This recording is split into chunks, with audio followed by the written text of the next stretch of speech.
So I'm sure a good portion of you guys are getting out of school right now. If not this week, then next week. If not next week, then you probably are already out. Here in America anyway. I missed that last day of school. I know a lot of kids that celebrated the last day of school with like a big party or just like going to a water park or something. But to me, the last day of school was always marked by two things. One, no work. And two, probably a Minecraft survival. It's kind of just been the way things are for me and my friends since like freshman or sophomore year. That's also not just for summer break either. The winter break survivals are elite. The tradition kind of has carried into college, albeit not as consistent as it was. In college, the last day of classes is different for all of us. So usually if we start a survival, it's going to be like within the week rather than day of. But either way, I just miss that feeling of getting out of school. Just like throwing away all the stuff in your backpack and your locker. There's nothing like it. I think the worst last day of school I ever had was either my freshman or sophomore year. This is a crazy story, not gonna lie. So I got out of school at around 2:15. I think that's when we got out anyway. And my mom is just furious. She says we have to go to the police department and I'm terrified. I'm not a criminal. I don't do any illegal stuff. And I'm also like 15 at the time. So we were summoned to the police department and we end up getting there. Almost everyone using Phantom. After we got there, we checked in with the front desk lady, the receptionist. I'm too terrified to speak, so my mom says my name. The receptionist's face changes from like this customer service smile to this, oh. And I didn't even know why I was there. I didn't know if they had got me for 1-2-3 movies, which I've never used, by the way. So me and my mom are directed to go into a certain room. We get there and it's this police officer in uniform and what looks like a child psychologist. I don't really know why she was there or if she was actually a child psychologist. I'm just saying that's what she looked like. So I sit down at this table and the police officer says, "You want to tell me why we're here?" And I'm wondering the same thing. I don't think I did anything wrong. And my mom's telling me to just be honest so I don't get in even more trouble. But I am being completely honest. At this point, I'm sweating bullets. It's like 85 outside and the police department doesn't have good AC. And I'm nervous to the point where I can feel my heartbeat beating against my shirt. So I'm telling the cop I don't know what's going on. And he says, "All right, this is how we'll do it." At this point, I thought he was gonna get out a giant metal flashlight and start banging me over the head. But he ends up saying that someone had shared corn photos with one of the girls that was in my grade. He specifically said that they were photos from a corn video. And the craziest thing about it is he said they knew it was me who shared them. And I knew that I didn't share anything. He asked me what I was doing on specific days, and I honestly told him. I told him I was playing video games and studying for chemistry. And for whatever reason, he asked what games I was playing. I guess he thought I was lying and I would fumble and that's how he'd catch me and know I did it. But I answered quickly and honestly, I was playing Dragon Ball Xenoverse 2. I was grinding that game. There's probably a world tournament going on. And he just reiterated that they knew it was me. And I just kept saying I didn't do anything.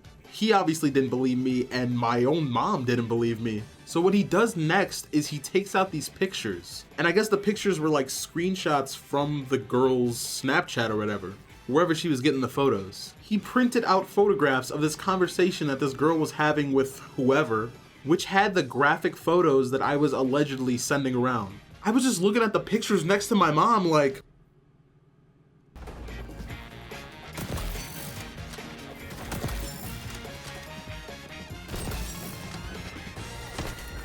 oh my God. So after I looked at them, I said, yeah, I didn't send these. I don't know if he thought I like forgot or something. So he ends up explaining how he knows it was me. He told me and my mom that my email was the email of the Snapchat account that sent the messages. And at this time, I only had one email and it was linked to my own Snapchat. I don't know if you can make more than one Snapchat account with the same email, but that wasn't the case. It was a completely different account with a completely different snap score. But all I could think of in the moment to dispute what he's saying is, no, it's not. And he's definitely starting to get frustrated. And the lady that was there noticed. So she insisted that we take a little break. It wasn't a break for me. I didn't get to do anything. I just sat there at the table and drank a Diet Coke. After the short little break, he was still pretty mad. I found out later that he was a friend of the family of the student who received the photos. So he raises his voice and like actually starts yelling. He was like, "Oh, like don't play dumb. I know it's you. Just make this easier for everyone and admit it." And I was thinking like, no, I didn't do anything.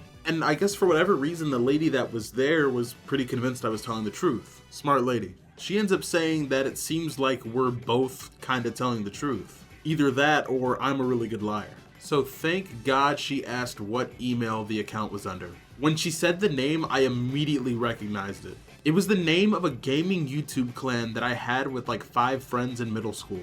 Both him and the lady saw me react like I was relieved, because I definitely was. So I explained to both of them that I started this gaming YouTube channel with a group of friends. The email wasn't actually mine like the cop was saying. My email was the recovery email for that account. Hence the "we know you did it." So I explained this and they asked me to identify all the people that were in the group. They say who they've already interviewed and they deduced that it wasn't them. There were 2 names left off the interview list and I knew who it was. And you're probably wondering, did I rat him out? Am I a bad friend? Am I a snitch? And let me tell you, in that interview room, I was singing like Freddie fucking Mercury. His name is blah blah blah, he lives in blah blah blah. Here are the videos he posted on the channel. I know it's him because he's the only one that used the channel other than me. I'm just going and going and going. And both the cop and the lady are writing this all down. And I guess just one other person said that they think it might be him. But with everything I was saying, it was like ironclad. I was in the interview room like Gunna. I was in the interview room like 6ix9ine. I was whistleblowing harder than an NBA ref when LeBron's on the floor. And I don't regret a single thing I said. The kid that was actually sending the pictures got pretty severe punishments. I'm almost certain that he's one of those people that have to go door to door in every neighborhood that they move into.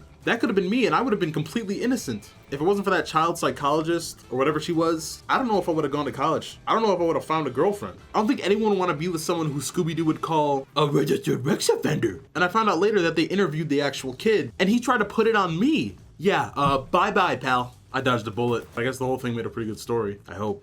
But that's it for now. Leave a like if you enjoyed, subscribe if you want to see more, and get out of here.